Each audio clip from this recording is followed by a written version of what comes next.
હું મારી જાતને ખુદને ભાગ્યશાળી માનું છું કે હું દ્વારકા નગરીમાં રહું છું, કારણ કે 4 તીર્થમાં જો દ્વારકાની યાત્રા કોઈ ન કરી હોય ને તો એ 4 ધામની યાત્રા લેખાતી નથી, અને હું તો અહીંયા એના સાનિધ્યમાં જ રહું છું, માટે ઉઠવા ભેગા એમના દર્શન થાય. આવો 9 લાખ ને જાળી આયા બોલો બળિયાળીઓ.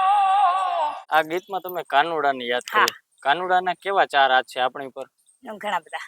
હા, બહુ જ. અને ખાસ કાનુડાનું હજી એક સોંગ. હા, જરૂર. એ દ્વારિકાનો રાજા ગોવાળિયો ગોવાળિયો ખેલ કર જાજા ગોવાળિયો ગોવાળિયો નટખટ આતો સે કાળિયો રે કાળિયો. આવો 9 લાખ ને જાળિયો આયા બોલો બળિયાળીયો.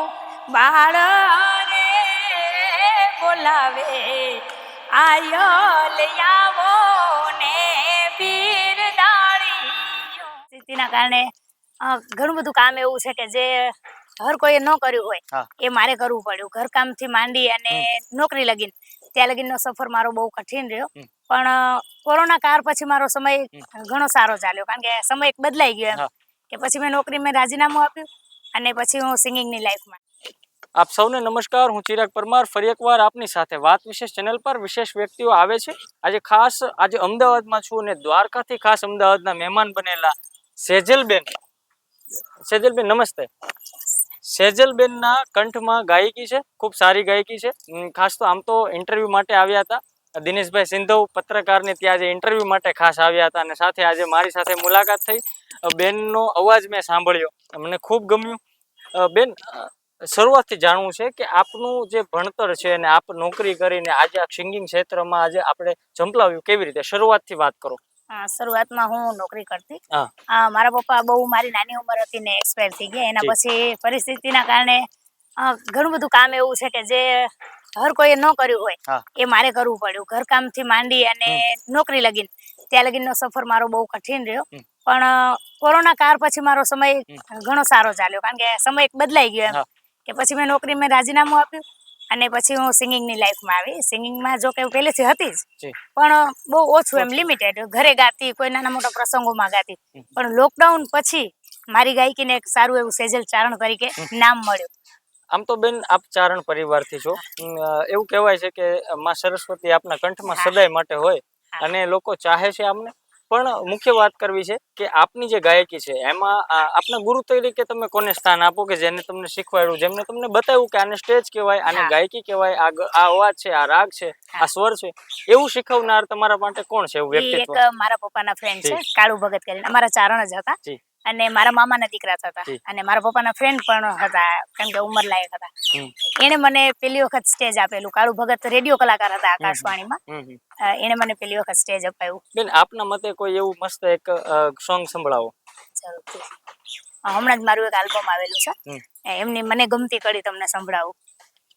એ છેટી નથી શીતળા સાતમ, ઢુકડી આઈ ગોકુળ યાઠમ, 5 દાડા પિયર મામાને મેલી જવું તો હારું, જૂની ગોઠેણો ભેળી થાશું, કોનુડો કૂદવાને જાશું, જૂની બેનની વાતો યાદ કરી હર ખાશું. બેન, આ ગીતમાં તમે કાનુડાની યાદ કરી. કાનુડાના કેવા 4 હાથ છે આપણી પર? ઘણા બધા. હા, બહુ જ. અને ખાસ કાનુડાનું હજી એક સોંગ. હા, જરૂર. એ દ્વારિકાનો રાજા ગોવાળિયો ગોવાળિયો ખેલ કર જાજા ગોવાળિયો ગોવાળિયો નટખટ આતો સે કાળિયો રે કાળિયો, નટખટ આતો સે કાળિયો રે કાળિયો, એમાં ખણ ખાતા મેં ભાળિયો રે ભાળિયો, દ્વારિકાનો રાજા ગોવાળિયો ગોવાળિયો. બેન, જ્યારે તમે બાળપણમાં જ્યારે ભણતા હતા ત્યારે તમને એવું લાગ્યું કે આપણે આવા સિંગર બનશું કે એવું કઈ ના. મનમાં આમ ધારેલું ખરું? ના, કશું નહીં.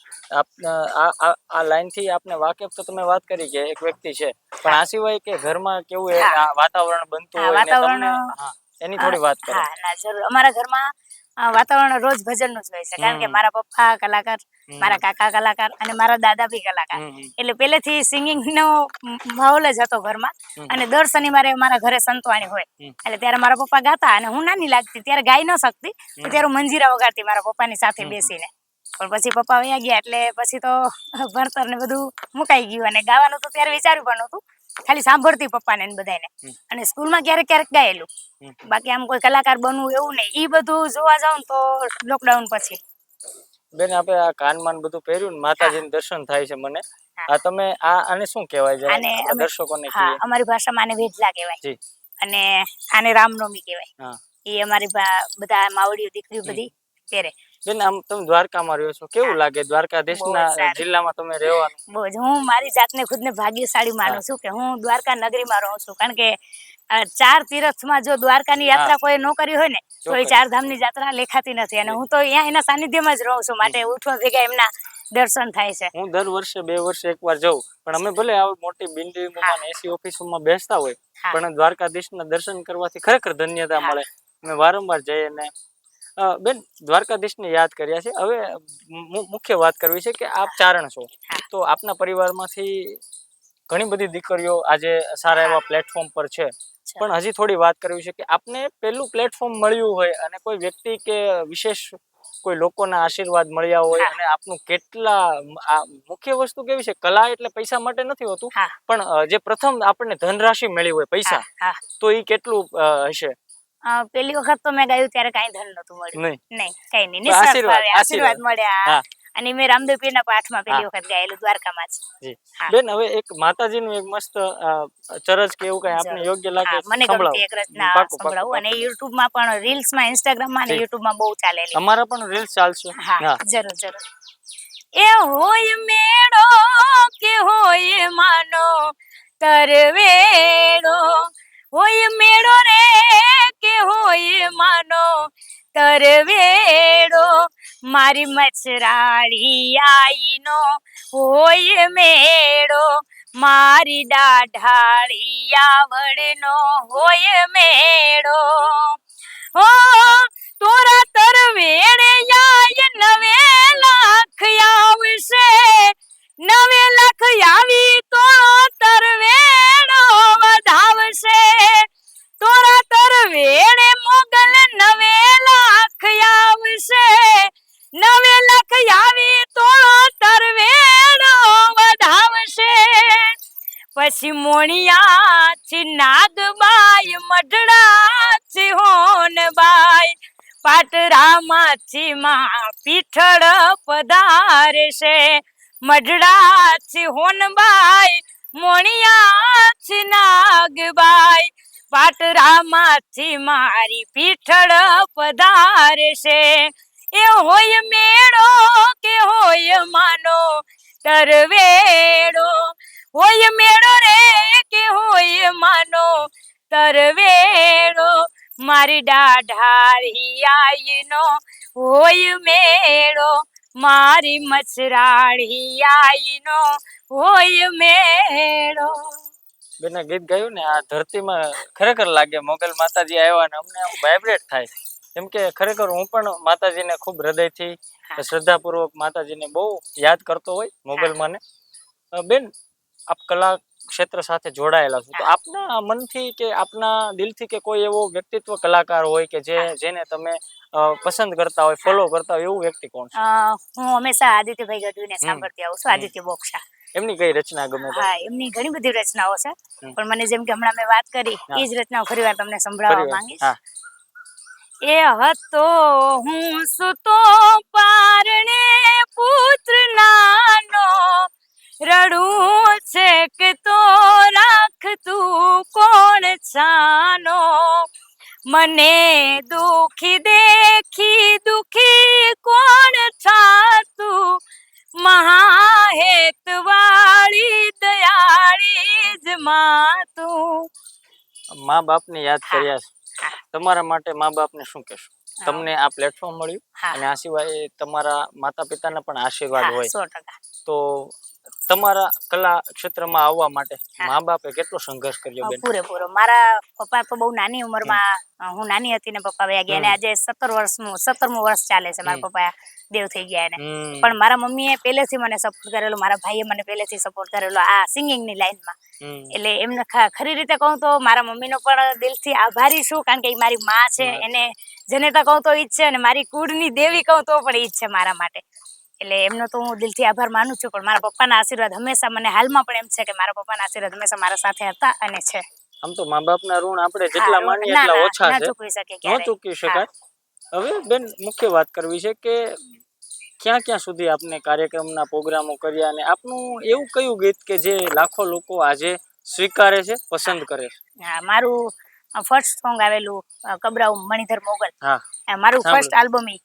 અને આમ જોવા જાવ તો ઘણા લોકોએ એને સ્વીકાર્યું. અને પ્રોગ્રામની વાત કરું તો દ્વારકાથી માંડીને છેક મુંબઈ લગી.